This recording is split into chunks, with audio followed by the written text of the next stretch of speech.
Hi, Eric here with 30x40 Design Workshop. Today we're going to be talking about ways to think about doors differently.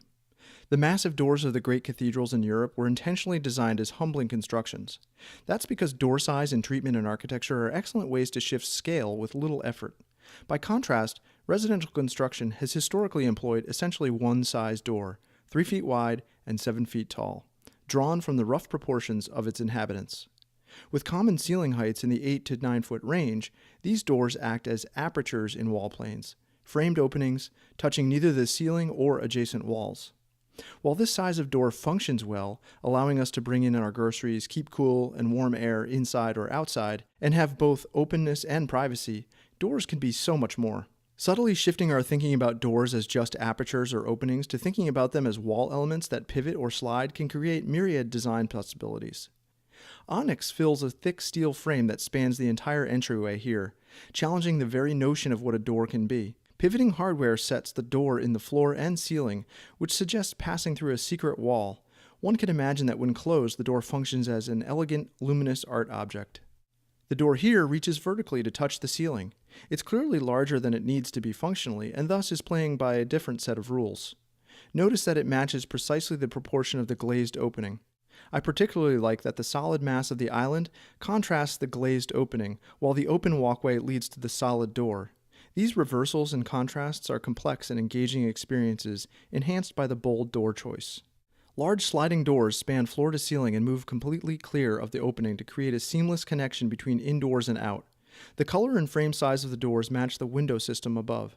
It's hard to distinguish what is wall, what is door, and what is window, because each is treated as a part of a compositional whole. By increasing the height of this door to match the ceiling height, the architect has hidden the sliding track of the door elegantly within the floor thickness above, effectively dissolving the boundary between inside and out. Many types of spaces can benefit from thinking about the elements of buildings as part of a larger system.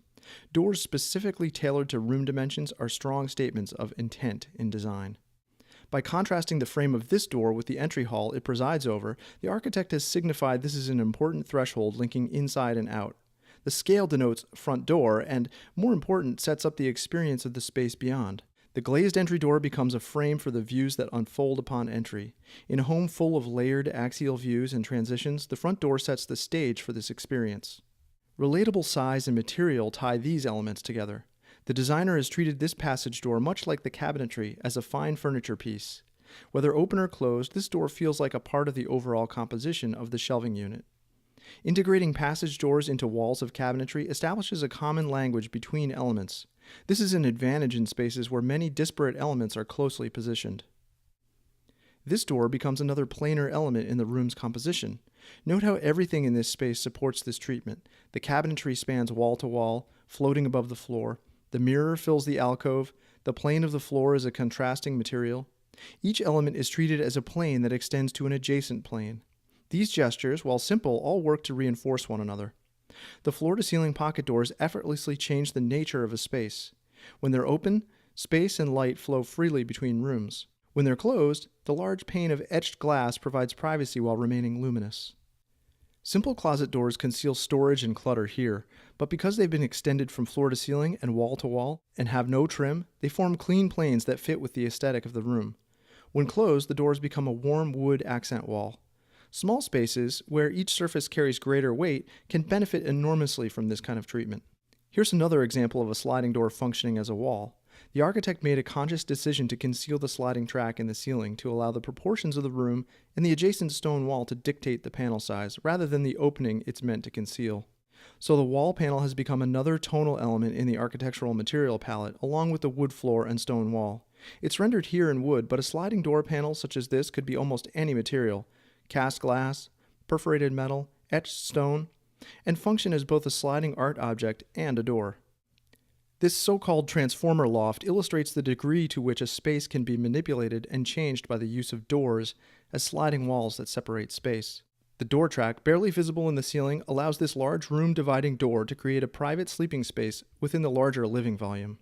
The living room side of the same panel is painted to match the adjacent white walls, while the bedroom side receives the warmer wood tone to match the bed alcove.